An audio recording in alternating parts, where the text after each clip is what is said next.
فاسألوا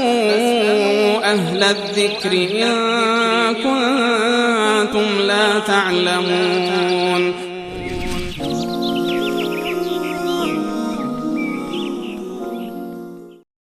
بیننده دیگری عبدالغفور کاروان از ایران پرسیدن که آیا نماز جمعه در روستایی که امکانات مانند پاسگاه، بخشدار و نانوایی نداشته باشد قبول می شود یا نه؟ ممنون از برنامه خوبت. این مسئله هم یکی از مسائل در واقع جنجال برانگیز شده، اما اون چیزی که واقعا از سنت رسول الله صلی الله علیه و سلم ما سراغ داریم و از احادیث و روش و سیره رسول الله صلی الله علیه و سلم هست، بدون این که در جایی اصلا این نمیدونم که این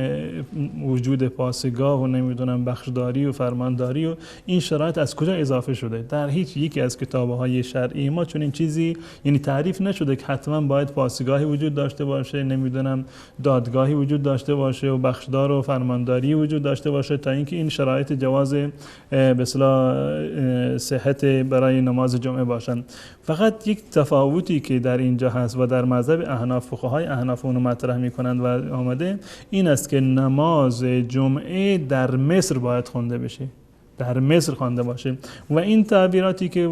در این به اصطلاح پیام اومده اینا معمولا این تعریف مصر اینو قرار میدن که شهر اون جایی هست که نمیدونم نانوایی داشته باشه، نمیدونم پاسگاه داشته باشه. مصر کشور مصر نیست. نه کشور مصر نیست، یعنی چیزی که شهریت داشته باشه. اما وقتی ما برمیگردیم به زمان رسول الله صلی الله علیه و سلم، ایشون زمانی که به قبا رسیدن در اونجا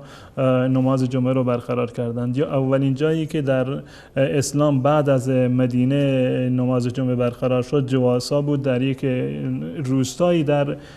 بحرین اونگونه که اومده و حضرت عمر رضی الله تعالی عنه هم در زمان خودش وقتی که ازشون استفتاء کردند که نماز بخونیم کجا نماز جمعه بخونیم، گفت هر جا که بوده شما در اونجا نماز به اصطلاح جمعه رو اقامه به هیچ اشکالی نداره. بنابر این دلایل شرعی و بنابر به اصطلاح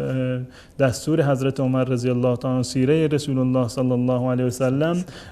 در هر جایی که انسان سکونت داره، این یک امر متفق علیه هست که در جایی که انسان سکونت داره، یعنی محل سکونت هست و آبادی هست، مردم در اونجا خانوارهای متعددی زندگی میکنن، در اونجا میشود نماز جمعه را خوند. اما اگر کسانی در سفر هستند یا مثلا چادرنشین هستند که امکان داره یک ماه اینجا باشن، چند روز جای دیگه باشن، در اونجا به اتفاق جایز نیست که کسی در اونجا نماز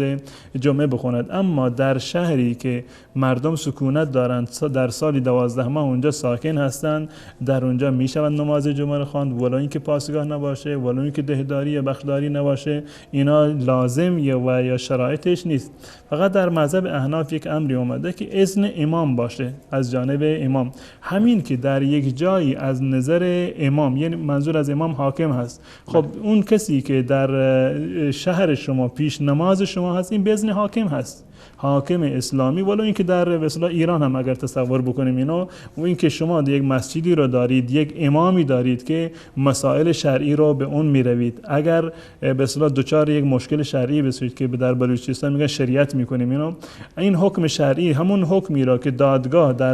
در یک شهرستان بزرگ انجام میده، همون مسئله رو شما میروید پیش همین عالم خودتون که نماینده در واقع امام. لازم نیست که حتما یک نامه از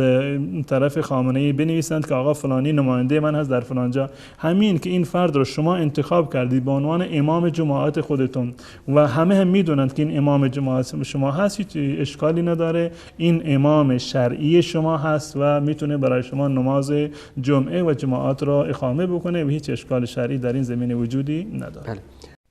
فاسألوا أهل الذكر إن كنتم لا تعلمون.